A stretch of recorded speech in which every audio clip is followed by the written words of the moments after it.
Election के 4 महीना पहले की वो हमसे कहे कि भाई यहाँ कोई नहीं आवेगा राड़ रेहान। आप भी जी आप भी भुइयाँ चमार घर खात राड़ हो गए हो।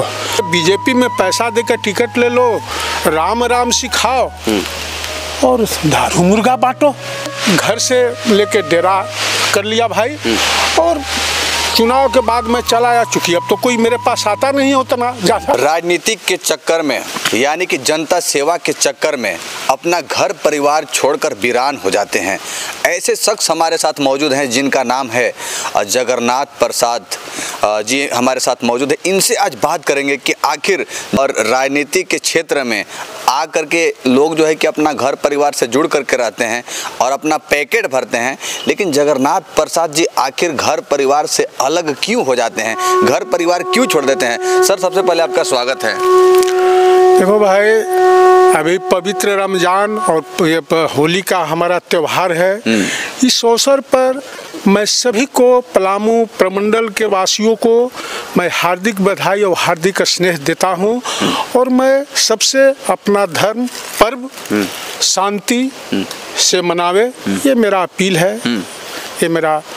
सर अच्छा, ये बताइए कि लोगों का ये सवाल है कि आप आखिर राजनीतिक के चक्कर में, जन सेवा के चक्कर में, जनता की सेवा के चक्कर में सुन रहे कि घर परिवार से आप वीरान हो चुके हैं, यानी घर परिवार से देखो भाई, देखो भाई, अब पूरा सुन लो जी। आज एक श्लोक है, नष्टो मोह स्मृति लब्धा त्वत् प्रसादा नम्याच्युत स्थितो अस्मि गतः संदेह करिष्ये वचनम त्वा। ये वाक्य जब भगवान कृष्ण गीता के ज्ञान के बाद महान धनुर्धर अर्जुन के द्वारा ये आने वाले पीढ़ियों को संदेश दिया गया है और उन्हीं के द्वारा उल्लेख किया गया है। इसका मतलब है कि आप मोह से संपूर्ण अपने अंदर मोह जो है नष्ट कर दो, तब आपको ज्ञान की प्राप्ति होगी। और ज्ञान की प्राप्ति होने का मतलब कि योग में आप जाओगे, और जब योग में जाओगे तभी सद्गति मिलेगी। आज अर्जुन को मोह नष्ट हो गया और युद्ध किया। आज अहंकार अज्ञानता से आता है, जैसे अहंकार अज्ञानता से आता है उसी प्रकार मोह जो है ममता से आता है। दैहिक दृष्टि वाले सभी मनुष्य अपने बच्चों से मोह ममता से जुड़ जाते हैं।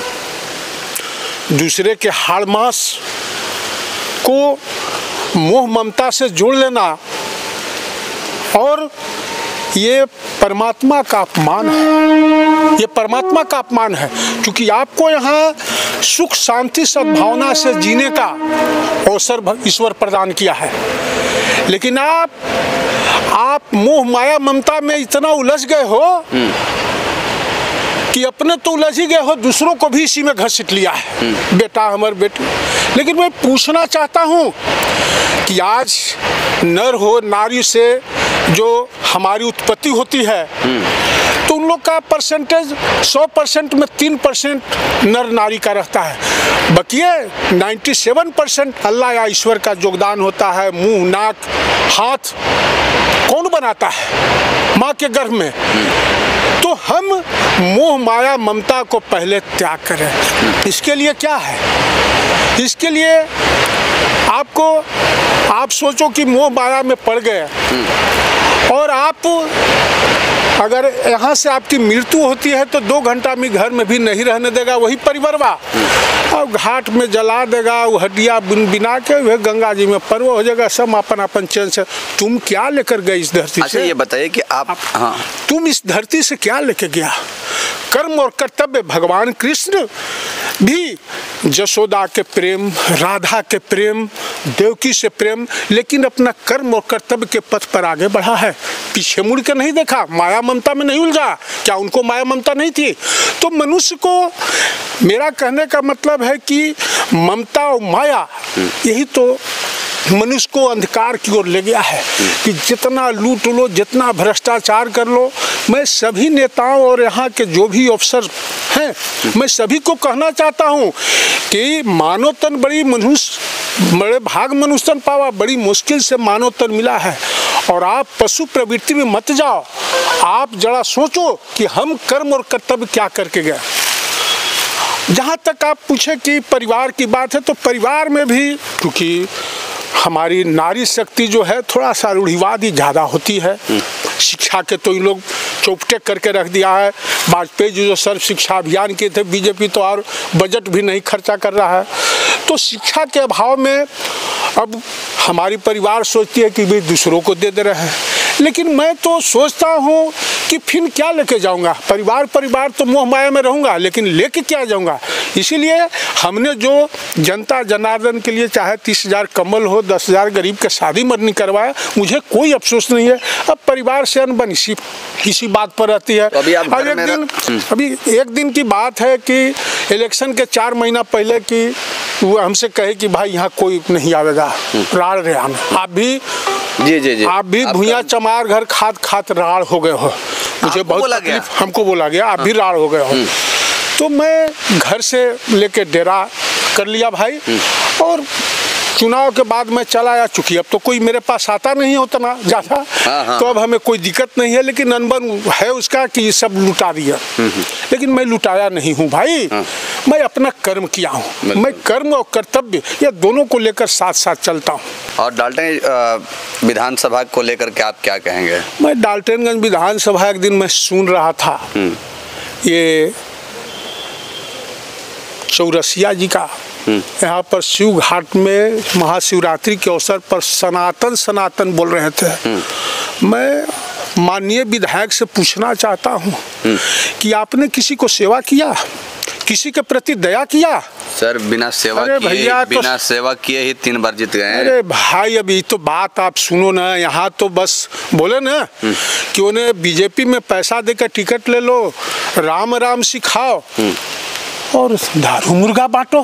क्या बात करते हो भाई, आप लोग घूमते हो क्या? इतना नहीं भी पता नहीं है।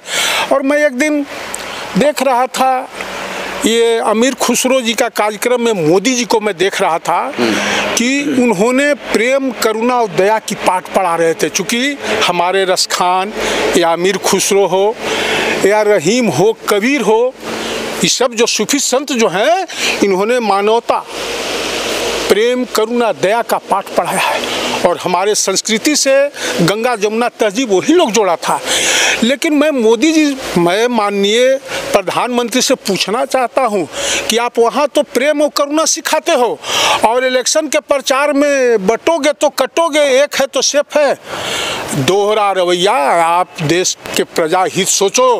प्रधानमंत्री जी को मैं कहना चाहता हूं कि देश प्रजा चाहे मुस्लिम हो या हिंदू है, दोनों प्रजा है, दोनों के बारे में सोचो। लेकिन इलेक्शन में टोन मत बदलो।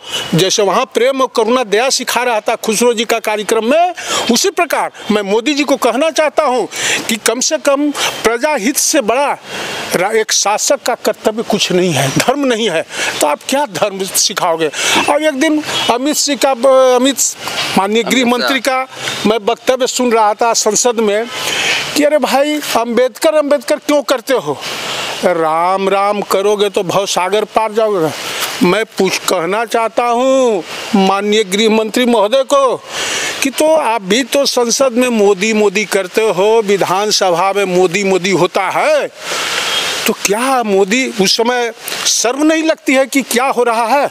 अंबेडकर जी तो हमेशा दूसरों के लिए जिया, अपने लिए कुछ नहीं किया, नहीं अपने महल बनवाए। और हमारे प्रधानमंत्री जी तो 8200 करोड़ का हवाई जहाज पर चलते हैं और 2300 करोड़ का महल बनवाए हैं। तो देखो अंबेडकर जी थे, उससे मोदी को तुलना नहीं हो सकता है।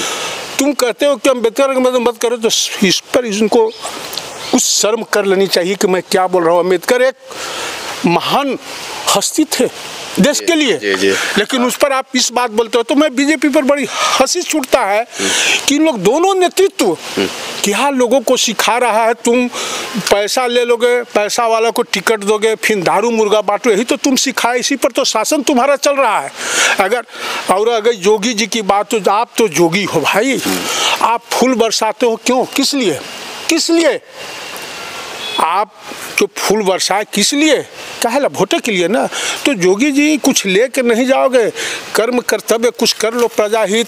चाहे हमारे मुसलमान भाई हो या हिंदू भाई, आप भेदभाव मत करो। मैं बीजेपी नेताओं को, शीर्ष नेताओं को कहना चाहता